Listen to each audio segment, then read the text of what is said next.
Sefolosha returned to New York City with the Hawks on Thursday and said he was looking forward to just focusing on basketball again.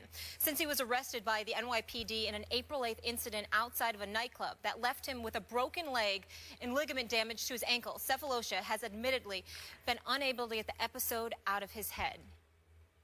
You hadn't decided whether or not you were going to file a civil lawsuit. Will you? We've decided to file a civil lawsuit against the city of New York, the New York Police Department, and the officers that were involved. Why?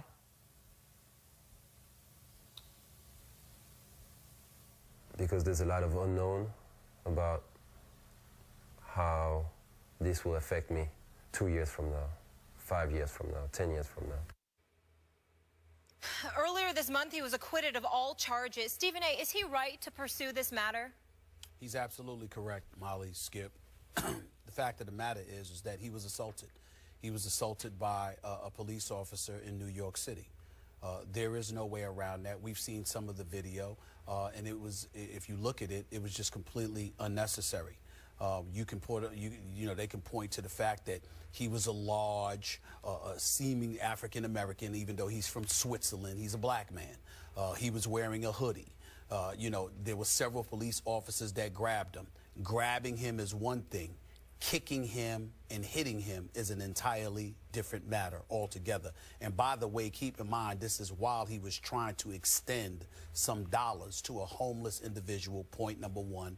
And point number two, it was while he was out with his some of his Atlanta Hawks teammates celebrating having clinched the division crown. When you take those things into consideration and the fact that at least one of his teammates was with him and he happened to be white, yet nothing happened to that individual, but somehow, some way, it happened to Thabo Sefolosha, then there is no question that raises a red flag. It raises some eyebrows, and he is completely within his right to pursue a lawsuit against the NYPD, particularly when you consider in the fact that he's just months removed from winning his case because they actually tried to file charges against him as if he did something wrong. So that definitely raised another red flag as well.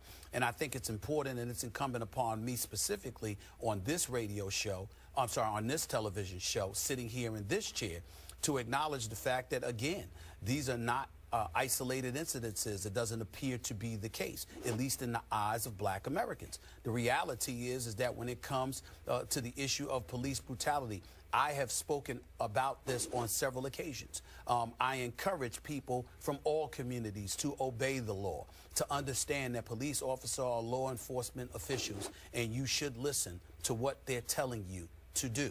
You shouldn't be in their face. You shouldn't be spewing invectives or anything like that. You shouldn't be exacerbating any kind of situation, because in most instances, if not all of them, you are going to lose eventually anyway when it comes up to you going up against the law. So we have a responsibility to make sure that we're sitting up here on this television show and to remind and to encourage people that law enforcement officials are who they are, and it's their job to enforce the law. It's our job as civilized individuals to obey the law and therefore obey police officers. But it doesn't gloss over the fact, nor does it eradicate the reality that there are police officers out there who are a bit excessive, and in some instances it's been fatally so.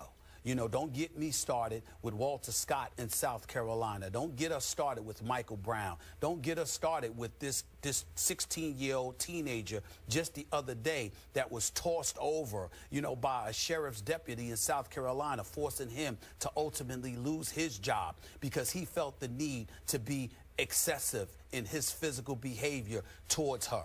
Regardless of what the circumstances were, she wasn't a threat. She certainly didn't put her hands on him.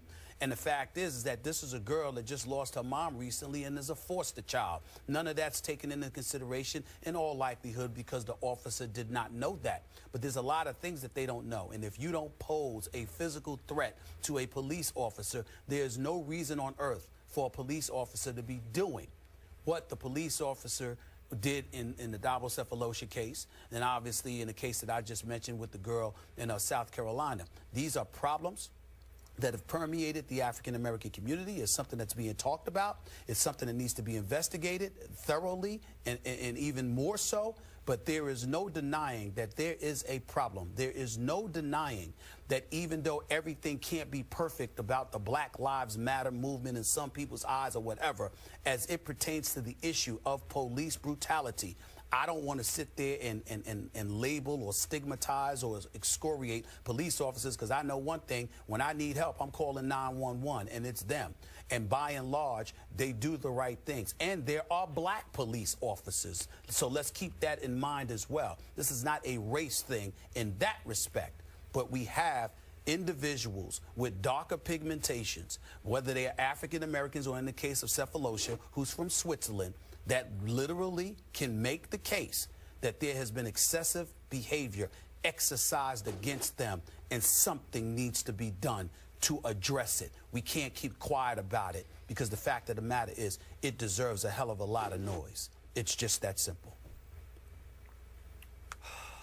I 1,000% agree with everything you just said. Obviously, Stephen A. Smith, I cannot remotely identify with this situation the way you can.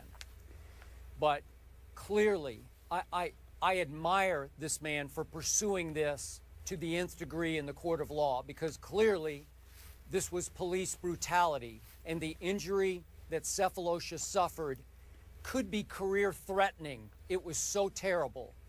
I have such sympathy for what he went through once this situation escalated to the point that it did. And I would applaud him if he pursues this to whatever he can in the court of law to get whatever justice he can get for himself, given how this situation ended. But Stephen A., if you will, allow me to talk briefly about how this situation started. Maybe I'm out of line bringing this up. Correct me if I'm wrong. But you know and I know that my ongoing theme on this show has been nothing good ever happens after midnight in any kind of nightclub situation. And there is a moral to this story. If there's anything we can take away from it that's constructive, there's an overlying moral to this story. Obviously, underlying this incident was, as you refer to, the escalating tension in this country between white policemen and black people, black-skinned people. Yet, how did it begin, Stephen A.? It's 4 o'clock in the morning.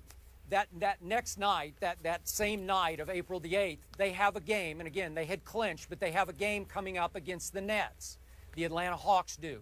The Hawks at that point were 58-19, 8 games better in the Eastern Conference than the second place Cleveland Cavaliers. So they are riding high. And I said at the time, I thought that Sefolosha and Antich had a responsibility to their teammates to avoid any situation that could put them in peril. So what happens? An incident breaks out in a Manhattan nightclub down in the Chelsea area. And the police are there, and they're screaming at everyone in the club to quote Thabo, "Get the hell out, get the hell out." And they're rushing people out of the nightclub into the street, and he stopped, as you point out, to give $20 to a begging homeless man. And another policeman says, "No, you got to go. Get the hell out of here." And Thabo said that he spoke to the policeman, engaged him in conversation, something in the vein of, you can speak more nicely to me than that. Well, Stephen A., I think you'd be with me. There are times you just can't engage verbally with the police. No matter what the situation is, you just should go on, just move along. But then it escalated again. Then Sefolosha admits he got mad at one of the policemen, and he said to this one policeman, "You're a midget and you're mad." And that sent that policeman over the edge into what I would see as police brutality. And all of a sudden, he's going to the ground, and a baton is flying. He's getting hit. He's getting kicked in the back of the leg, and he breaks his ankle badly. Now, to me, is there any, like I said, any constructive takeaway here? What were you doing out at 4 o'clock in the morning at the nightclub? And number two, if the police tell you to get the hell out, you just have to do it. You can't invite any more trouble. Is that fair? You've been in those situations before. Is that fair of me to bring up? Well, it's fair of you to bring up because consistently some of these incidents happen at that particular time of night. So I definitely get where you're coming from, particularly in this day and age. There appears to be a lack of respect and an appropriate level of decorum given to authoritative figures and adults by and large. We live in a society right now where that old school mentality of respecting your elders appears to have gone out the window, where there are a lot of young adults that just don't do that. So generically speaking, or theoretically speaking, you have a point, but it's not applicable as it pertains to this Thabo Sefolosha incident in question. If you look at where he's standing, it's not just him giving to a homeless individual. I think it looked as if the person that he was with was literally lying on the ground. That's point number one.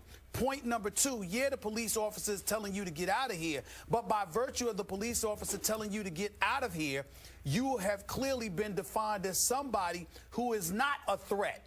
Because if you were a threat, they would have handcuffed you, et cetera, et cetera. But clearly by telling you to get on out of here, that means they don't perceive you to be a threat because they're letting you walk away. So why would you then feel the need to gang tackle him? And while you have him down, Skip, you kick him in his ankle, and on top of it all, you hit him with a baton. Sure. What is the reason for that? So what I'm saying is that generally speaking, your point is valid. If you want to avoid trouble, it would help not to be out so late, especially in this day and age with the way young folks in our society are tending to act. The flip side is that you still can't, and I know you were not doing it, but no one can excuse what we saw from these police officers because you had already deemed him not as being a threat. So basically, because you said something to him and he said you don't have to speak to me that way and he called you a midget, that's cause to gang tackle him, kick him in the ankle, and beat him with a baton? Now, that's the point. And if you did that, and here's the key thing, Skip, if you did it with Thabo Sefolosha, who is not a threat, who you have classified as not a threat, meaning the police officers, not a threat. What are you doing to other people out there that you could conceivably sit there and say, totally well, agree. we're not sure?